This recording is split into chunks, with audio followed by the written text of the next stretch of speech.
大家好，欢迎收听台湾俗间。今仔日要甲大家介绍的俗间是人袂到，声先到。这句话是在讲，有的人的性质、着兴趣、佮杂念，有时真正无伊的法。咱若踮伫厝内，就听得到伊在话休的声。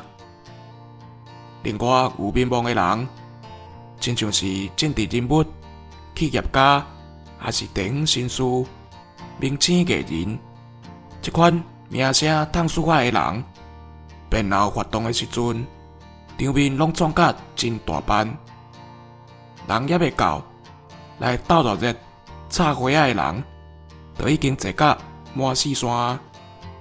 所摆人袂到，声先到，是在形容大脑空，也是有社会地位的人。以上，感谢收听。